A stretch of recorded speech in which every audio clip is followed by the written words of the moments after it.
This video is brought to you by NewsVoice.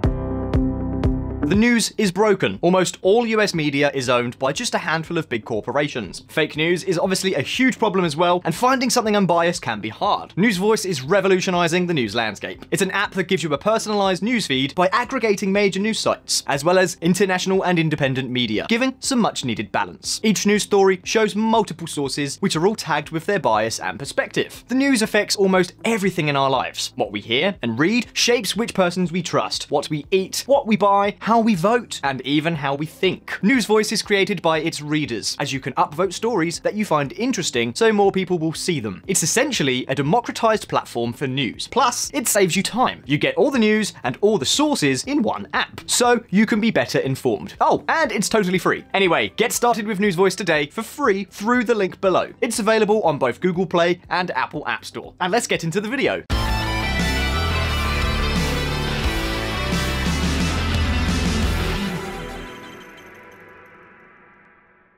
2020 is advancing as fast as the coronavirus is spreading. November 3rd is getting closer and closer. That means the US election is coming up. Friends, going to the polls after a president's first term is always kind of like a referendum on how the current administration is doing. But if we also take into account the enormous role that the current tenant of the White House has played during this term, then we find that these elections promise to be a referendum on Donald Trump himself. And, dear friends of VisualPolitik, Donald J. Trump is, at the time of making this video, going through one of his worst periods as president. He faces a pandemic with more than 165,000 dead, with economic hardships for millions who have lost their jobs, and with the streets filled with massive protests against institutional racism. For one reason or another, the fact is that the end of his term is proving to be worse than anyone could ever have imagined. So, in view of this, I think it's time to take a look at the alternative. Let's see what the Democratic Party and its presidential candidate, Joseph Robinette Biden Jr., better known as Joe Biden, have to offer. Obama's former vice president seems to be a bet on moderation, a bet on stability. But who exactly is Joe Biden? How long has he been in politics? What exactly does he stand for? More importantly, what can he bring to the United States? On VisualPolitik today, we are going to answer all these questions. But first, we're going to take a look back at some history.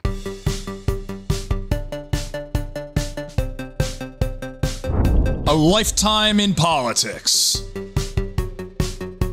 Joe Biden is a native of Scranton, Pennsylvania, a super boring little town that became famous as the setting for the popular comedy series The Office. If you haven't seen it, write that one down. Joe Biden is the perfect example of what it means to be a professional politician. In fact, it is said that when he was a baby, he didn't cry, he gave speeches. And if Bernie Sanders has been in politics for half of his life, Biden can go one better. Before becoming vice president, he was a senator for the state of Delaware for no less than 36 years. Just to give you an idea, he took office almost as soon as he celebrated his 30th birthday, which, by the way, is the minimum age required to be a United States senator. And friends, since he first sat in the senator chair, he did not budge until 2009, when he became Obama's vice president during his 8 years in the White House. But let's start back at the beginning. Joe Biden was born in 1942, a time when battles like Guadalcanal or Stalingrad were being fought around the world. He was the firstborn of an Irish Catholic family, and when Joe was just 10 years old, the Biden family sought to improve their economic situation by moving to Claymont, a town in Delaware, where Joe completed his studies before going to college. It was here that Biden spent most of the 1960s. He first did a double major in history and political science at the University of Delaware, and then went on to study law at the Syracuse University. And of course, if you believe the stereotypes and you add university life to his Irish background, you would perhaps imagine a young Biden going on a binge of debauchery bathed in alcohol, wouldn't you? Well, no, that wasn't the case, because Biden doesn't drink, which we celebrate, but which, on the other hand, is no guarantee of anything either.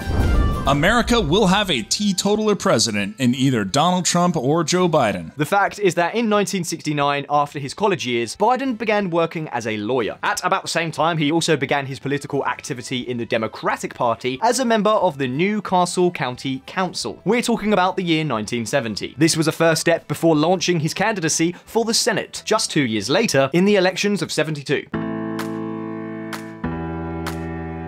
Those were bad times for the Democratic Party, but young Biden achieved the impossible. He took over the post from a very experienced Republican senator at a time when Richard Nixon was taking the presidential elections by storm.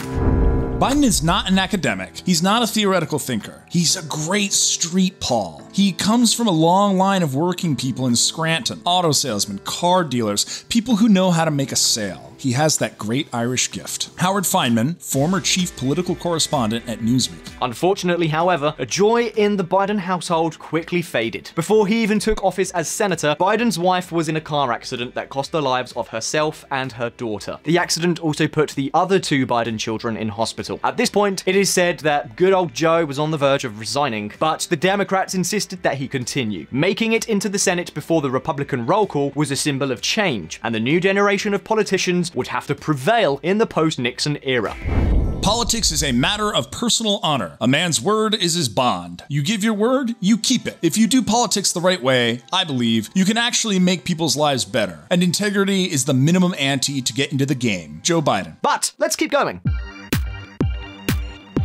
The thing is, in 1987, he became chairman of the Senate Judiciary Committee, a period that he took advantage of to push through tough legislation to combat crime, organized crime, and drug trafficking. Legislation that even included the death penalty. This is certainly noteworthy since he now proposes abolishing the death penalty. Of course, thinking is evolving. Naturally, it does. By the way, in 1991, he also conducted the investigations of the candidate Clarence Thomas ahead of his appointment as judge of the Supreme Court. Thomas will undoubtedly go down in history for his harsh tone against Anita Hill, the woman who accused the later confirmed judge of sexual harassment. To this day, I regret I couldn't come up with a way to get her the kind of hearing she deserved, given the courage she showed by reaching out to us. In any case, what has not changed is Biden's objective, because Biden always had one destination in mind: the White House. Do you know when Biden announced his first Democratic primary run? Way back in 1987. Well positioned for his restraint and with an ability to raise funds for his campaign, Biden nevertheless lasted barely 2.5 months in the race. He was accused of copying speeches by British Labour politicians and even President Kennedy himself. When it became public that he had already had incidents of plagiarism during his university days, Biden had no choice but to pull out of the race. Such is life. His luck changed again when the new century brought him the chairmanship of the powerful Senate Foreign Affairs Committee. Biden had been a strong advocate of military intervention in the Balkans against Milosevic after the 9/11 attacks. He did not hesitate in working with the Republican administration of George W. Bush to support the attack on the Taliban in Afghanistan first, and later on Saddam Hussein's regime in Iraq. And although he later acknowledged that he was wrong, this can be read in two ways. For critics of the war, a majority group in the Democratic Party, it is clear that he was wrong, and it is a burden on him. But on the other hand, it shows us a politician who has no problem working with the Republicans to reach consensus. And that in the current times couldn't be a very, very valuable asset, as we will see later. In 2008, Biden relaunched his candidacy for the Democratic Party, but he didn't make it past the first vote. He came in 5th in Iowa and saw that he had no chance against candidates like Barack Obama and Hillary Clinton. However, Obama, who had barely been in Washington for 3 years as a senator, bet on Biden's experience, his moderation, and his knowledge of foreign policy to offer him the spot on his ticket as a candidacy for vice president. And the truth is that he was a very popular vice president. And yet, well, let's be honest, Biden's profile would have been very badly received 4 years ago in an election dominated by Trump. In other words, he would have been no match for a popular businessman who appears on TV facing off against the political caste that is pulling the strings in Washington. However, in November 2020, his moderate approach and all his experience in management may be Biden's main selling points in these times of coronavirus and crisis. The vote will be a true referendum on Trump, and the alternative to the current tenant of 1600 Pennsylvania Avenue is the Pennsylvania man, Joseph Robinette Biden Jr., a politician well known to all Americans, who promises to leave behind the tumultuous era of the Trump administration and who will also have the support of those nostalgic for Obama, and of course, the former president himself. The kind of leadership that's guided by knowledge and experience, honesty and humility, empathy and grace. That kind of leadership doesn't just belong in our state capitals and mayor's offices. It belongs in the White House. And that's why I'm so proud to endorse Joe Biden for President of the United States. If the death of his firstborn son took him away from the 2016 presidential elections, now, after 2 failed attempts, he has a real opportunity to finally take his place in the Oval Office.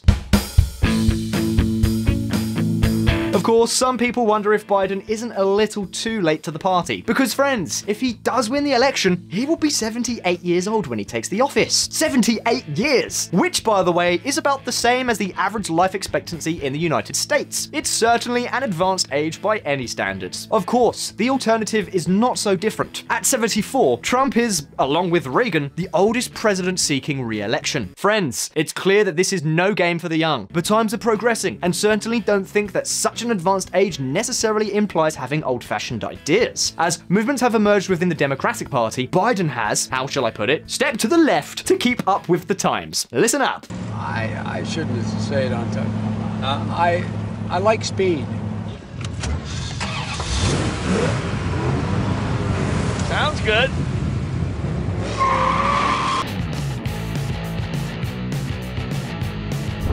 Strength in unity. At first glance, Biden might not be the best candidate in the world. You only have to see him for a minute to know that he is not the life of the party or the best person to mobilize voters. But at this time, that's kind of working in his favor. The health and economic crisis caused by the coronavirus has worn Trump down much more than his usual eccentricities and outbursts were ever able to do. Let's not forget that the presidential team that takes the office in January will have to deal with the destruction of the 42 million jobs caused by the coronavirus so far. A huge budget hole courtesy of 4 years of the Trump administration, and a rather complicated international relationship. Yes, the current situation is terrible for the United States, but friends, for Biden, it's quite an opportunity. Biden can't find selling point in ailing economy. His work on 2009 recovery. Similarly, the Obama administration was faced with the effects of the Great Recession as soon as it took office, and Vice President Biden was personally responsible for administering the stimulus launched by the White House, a stimulus plan of nearly $800 billion. So Biden can trade on the fact that he has already faced a scenario like this and that things didn't turn out so badly. And of course, despite whether you agree with this kind of policy or not, we can't deny that such experience is a better credential than virtually any speech a candidate could make, especially when you're not the most skillful at choosing words. Take, for example, what happened to Biden when he talked about violence against women. No man has a right to raise a hand to a woman in anger other than in self-defense, and that's rarely ever occurs.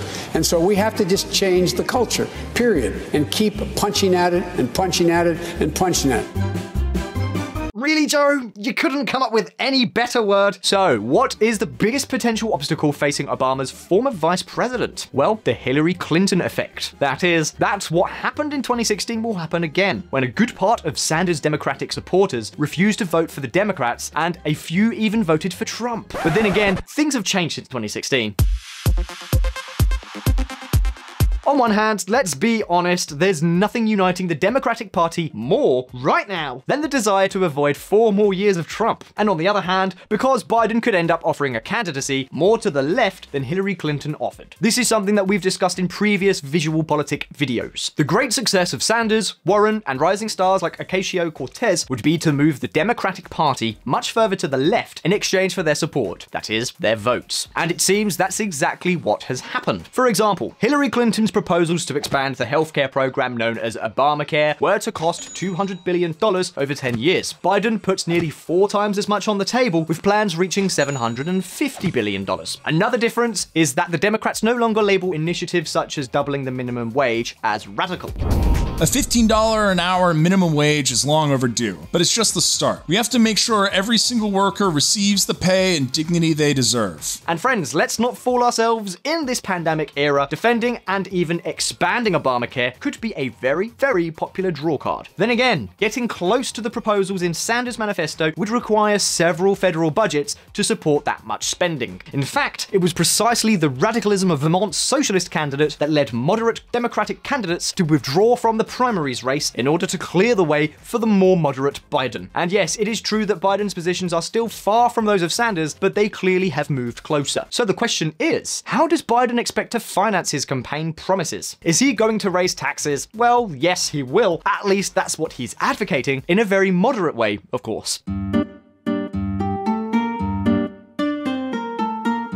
Biden is proposing to restore the highest tax rate to 39.6% for those earning over $400,000. Trump lowered it to 37%. He also pledges to raise corporate tax from 21% to 28%, whereas before Trump, it was 35%. In any case, what is not in his plan is to boost public spending as much as Sanders advocated, or to adopt debatable economic theories that could have serious consequences for inflation, like the modern monetary theory. And I don't know, perhaps raising taxes too much in these times of economic crisis just may not be the best idea. But as you can see, his measures are far from radical. And as we all know, campaigns are one thing and the presidency is quite another. Because in this election, Biden may have to pitch his speeches more to the left than he would like to in order to ensure the vote of Sanders and company. But the truth is that Biden has always represented the ideological center of the Democrats. In fact, he was a senator for Delaware, a state that many accuse of being a tax haven, and which we recently talked about here on VisualPolitik. I'll leave you a link in the description. Friends, throughout a very, very long political career, Biden has defended conservative positions on abortion, on some racial issues, and, as we mentioned earlier, he not only defended but proposed a strong hand in fighting crime. In other words, he ticked all the boxes to be a majority candidate in the United States. But of course, as the center of the party moved to the left, so did he. And that brings us straight to the key question. What can we really expect if Joe Biden becomes the 46th president of the United States? Well, let's see. Joe Biden's America. Slight tax increases, much more health spending, stimulus plans, and a push to raise the minimum wage. These are his main promises so far in economic matters. But what would Biden's America look like? Well, probably his first goal would be to undo what Trump has done. This would include restoring the US's prominence among Western democracies and a return to the multilateral strategy on the international stage. I'm sure many Asian countries would be glad to see someone in Washington finally looking beyond America first. In addition, Biden has already spoken of returning to the nuclear agreement with Iran and of signing the Paris Agreement. Thank God. And of course, domestically, as you can imagine, his choice would also have consequences. For example, the White House would almost certainly soften its discourse on illegal immigration. In fact, Biden wants to offer a path to citizenship for the 11 million undocumented immigrants already living in the United States. But a revolution cannot be expected either. If the legislative elections of 2 years ago proved anything, it's that in order to regain the presidency, Democrats must attack from the center. If Biden wins, he will surely dominate the House of Representatives. But to have a majority in the Senate, Democrats would need to snatch 3 of the 23 Republican senator seats that will be in play in November. And to have a supermajority that would undo any blockage, he would need even more, no less than 13 of those 23 senators. A totally unlikely scenario unless there's an outright debacle for Trump and the Republican Party.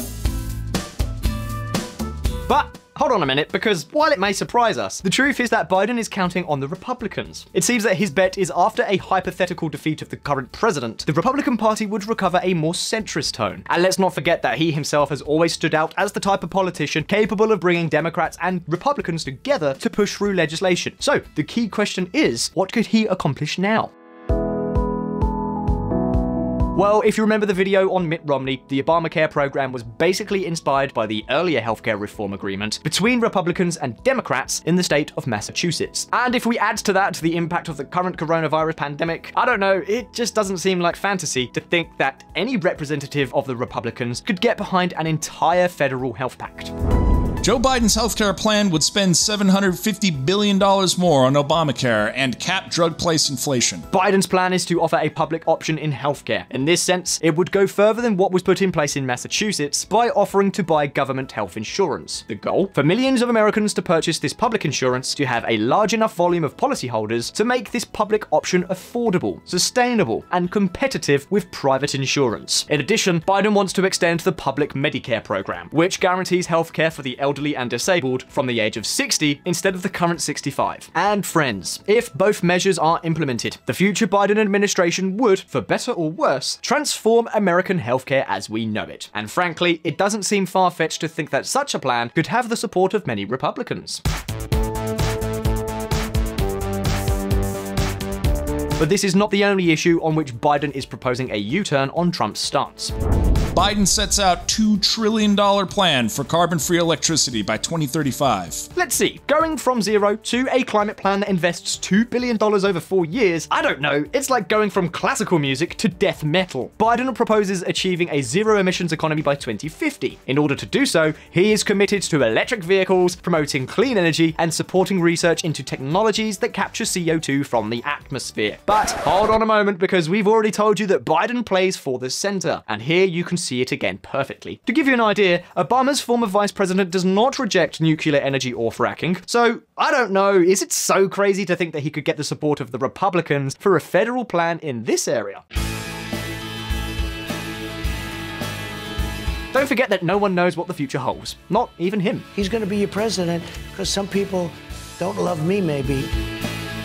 In short, extend medical care, provide stimulus to deal with the crisis, and establish a national policy towards the reduction of carbon emissions. This is the Biden plan in a nutshell. You could take or leave those ideas, but they are not radical, and if we then take into account the Democrats' eagerness to reach agreements with the opposition, the result would probably not be any disruptive change. Basically, what Biden is proposing is simply to bring order to Washington. But at this point, it's your turn. What do you think of Joe Biden's election promises? Do you think he will manage to defeat Trump? Leave your answer in the comments.